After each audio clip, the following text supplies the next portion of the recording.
Continuamos con el tercer vídeo de esta serie y vamos a comentar un tema que es especialmente importante, sobre todo a la hora de explicarnos y de explicar a los demás qué hacemos y cómo lo hacemos y en qué esquemas, en qué mapas del cuerpo nos basamos. Vamos a hablar de meridianos, de puntos y de tsubos. Es un problema sin resolver en algunos sentidos, porque la gran pregunta que nos hacen todos, ¿no? Es decir, bueno, vosotros habláis de meridianos energéticos, pero ¿qué son los meridianos energéticos? ¿Alguien los ha visto? ¿Alguien los ha conseguido detectar por alguna técnica, por algún procedimiento? Y nosotros decimos que actuamos también sobre puntos de acupuntura y lo que nos preguntan es lo mismo: ¿qué es un punto de acupuntura y por qué ahí y no en otro sitio? Y son preguntas importantes y que es bueno tener respuestas, pues, para poder argumentar ante los incrédulos y ante los escépticos. Vamos a empezar por los puntos de acupuntura. Desde hace mucho tiempo se está investigando sobre los puntos para primero determinar qué son físicamente. Y tenemos una serie de elementos, pues, que nos permiten saber que el punto de acupuntura está en un sitio y no en otro. Características de los puntos de acupuntura. Pues todos sabemos, por ejemplo, que son puntos especialmente sensibles al tacto. Cuando queremos encontrar un punto, lo que hacemos es palpar determinadas zonas y cuando encontramos el punto especialmente sensible, ahí es donde estamos en el punto. Y otra cosa que sabemos es que los puntos de acupuntura tienen un comportamiento eléctrico peculiar. Hay aparatos que llamamos buscapuntos, que en realidad son unas pequeñas ondas que detectan resistencia eléctrica. Y lo que sabemos es que los puntos de acupuntura conducen mejor la electricidad que otros puntos alrededor. Y lo que sabemos también es que cuando un punto de acupuntura está dañado o está en relación con algo que está dañado, es todavía aún mucho más permeable que los puntos normales y que la piel que hay alrededor.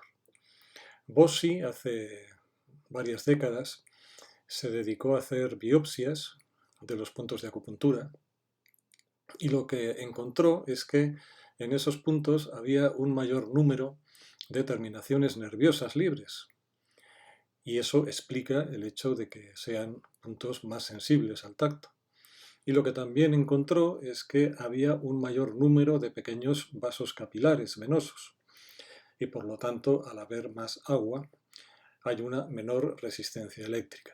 Estos hallazgos, que tienen ya probablemente cerca de 40 años, explican en parte la naturaleza de los puntos de acupuntura. Puntos con más terminaciones nerviosas y con una vascularización mayor que otras zonas circundantes de la piel.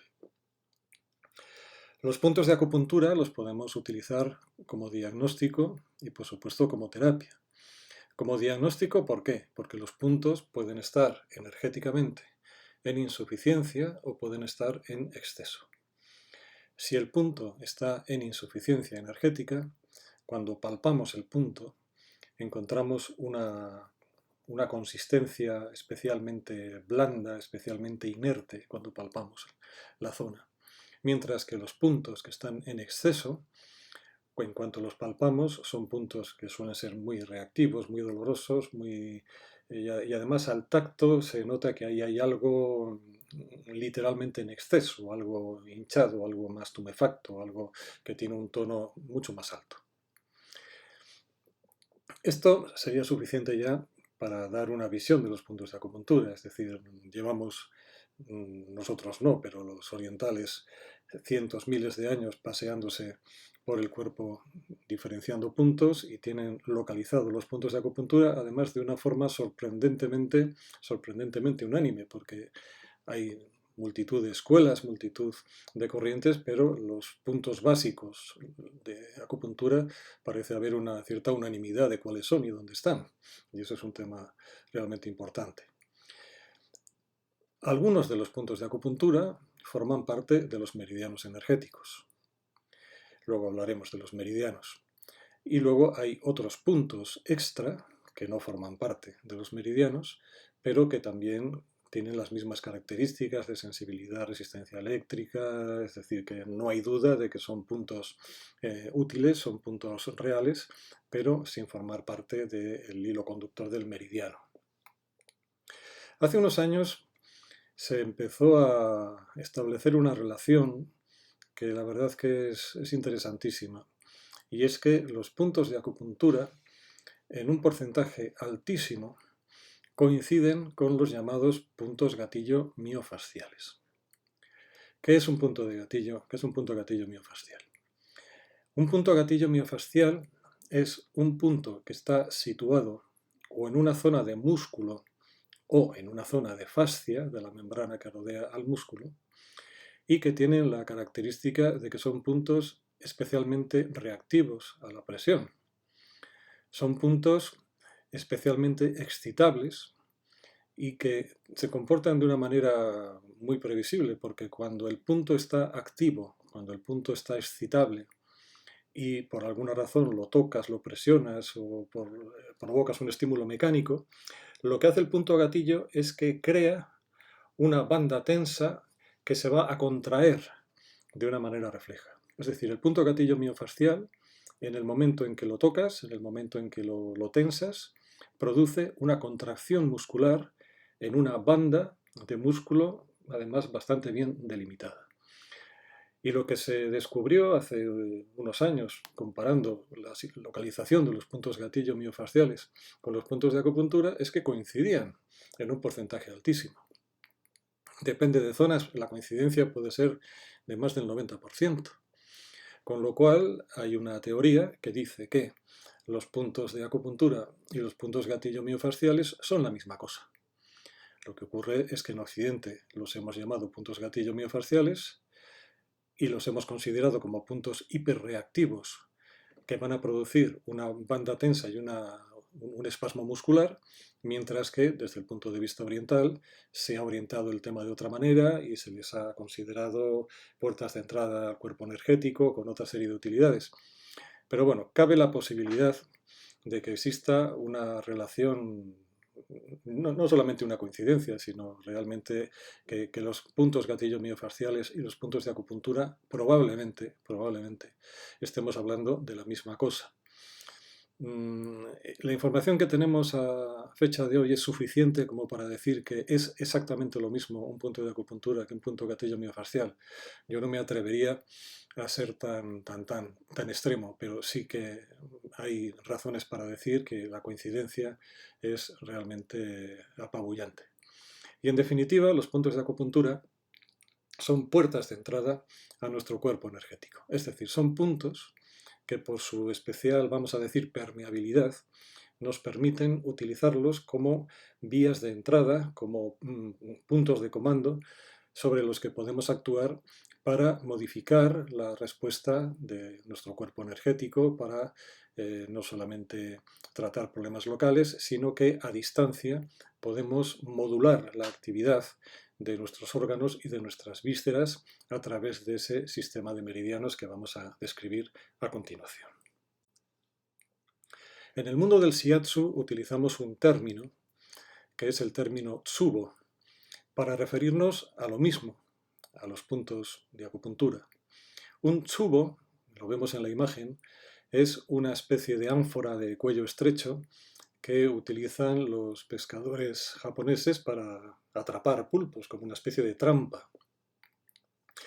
Esa imagen del ánfora de cuello estrecho es atractiva, es una imagen que nos viene muy bien porque nosotros con nuestras presiones estamos actuando sobre la boca del ánfora, estamos interviniendo sobre lo que tenemos accesible, pero hay algo más dentro, hay, digamos, el cuerpo del ánfora dentro, de tal manera que actúan como resonadores, es decir, nosotros hacemos una acción, vamos a decir, relativamente local, superficial, sobre la boca del ánfora, pero el efecto no se va a limitar a la boca del ánfora, sino que va a actuar como un resonador de tal manera que el efecto va a ser mucho más profundo, va a resonar en una cierta profundidad.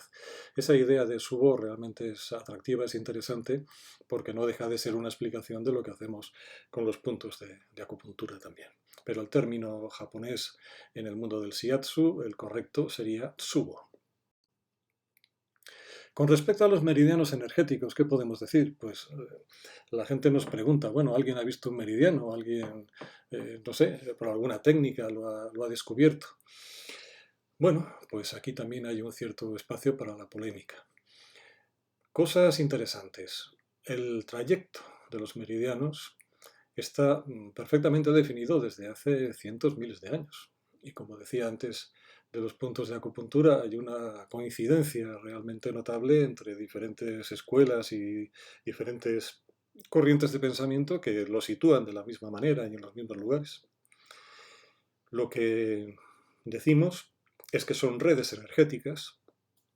Hay una red energética superficial, hay una red energética profunda y esas están interconectadas, de tal manera que nosotros podemos intervenir desde la superficie en las redes profundas que atraviesan y modulan la acción energética de nuestros órganos y de nuestras vísceras. Los meridianos energéticos, por lo tanto, conectan órganos y vísceras con la superficie de nuestro cuerpo, con la superficie de la piel. Sí que es verdad que los puntos de acupuntura no están todos literalmente en la superficie. Hay puntos de acupuntura que están a una cierta profundidad, incluso a varios centímetros por debajo de la piel. Pero bueno, es válida la idea de que conectan órganos y vísceras con la superficie. Y lo que es más importante, a través de los puntos de acupuntura y a través de los meridianos energéticos y a través de sus conexiones con las redes profundas, nos permiten modular la actividad de nuestros órganos y nuestras vísceras interviniendo sobre esos puntos. Este es el detalle más importante y operativamente el más interesante, porque es lo que comentaremos luego de por qué el shiatsu permite modular la actividad de los órganos. Lo veremos luego en el cuarto vídeo. Hay algunas iniciativas interesantes. Por ejemplo, hace años lo que se empezó a hacer es pinchar en los puntos de acupuntura moléculas que estaban marcadas con elementos radiactivos, era albúmina o algún tipo de proteína que estaba marcada radiactivamente. Entonces se inyectaba esa molécula en el punto de acupuntura y con un detector se veía hacia dónde migraba esa molécula, si iba hacia arriba, hacia abajo, hacia dónde va. Y curiosamente se vio que las moléculas que se inyectaban en los puntos de acupuntura, en algunos casos, seguían un trayecto que no correspondía a lo que era esperable, pues por la dirección en la que van las arterias, o la que van las venas, o las que va el sistema linfático, y tampoco coincidía la velocidad a la que se desplazaban con la velocidad a la que se mueve el sistema circulatorio nuestro. Y paradójicamente también estas moléculas marcadas radiactivamente iban en direcciones que parecía que iban, por decirlo así, en dirección contraria a lo esperable, pero coincidía con la dirección energética que se describía clásicamente en los meridianos chinos. Y bueno, pues no deja de sacarnos de dudas, prácticamente lo que hace es incorporar un poquito más de incertidumbre todavía al sistema, pero ahí están esas pruebas. Y luego hay una teoría interesante de los años 60, que son los canales Bongan, lo que se llama el sistema primovascular. Esta es una teoría que desarrolló entre los años 61 y 65 un investigador, Bong Han Kim, y lo que decía este hombre es que todo esto tiene un origen embrionario. Cuando el embrión se está desarrollando, el embrión humano, el feto, pues hay una serie de estructuras primitivas que se van evolucionando, que se van especializando. Y lo que decía Bong Han Kim es que había una especie de estructura primitiva, una matriz primitiva, y esa matriz primitiva luego servía como soporte para que se desarrollara en torno a esa estructura, pues por ejemplo, el sistema vascular, los vasos sanguíneos, el sistema nervioso. Y lo que decía Bong Han Kim es que este sistema primitivo esta matriz primitiva, era la que formaba los meridianos energéticos. Incluso decía que había unas estructuras que eran capaces de transmitir luz. Y bueno, pues la idea es que es una matriz primitiva en torno a la cual luego se forma el sistema nervioso o el sistema vascular. Curiosamente, lo preconiza en el año 60 y tantos y estamos en el 2020 y no es fácil encontrar personas, investigadores, trabajos que refrenden esta hipótesis. No sé qué habrá pasado con ello. Pero hay algo que probablemente sí que tenga relación con esto. Hoy en día nos estamos dando cuenta de que los meridianos energéticos, tal y como se describen en la medicina tradicional china, coinciden sospechosamente con el recorrido de nuestro sistema nervioso periférico.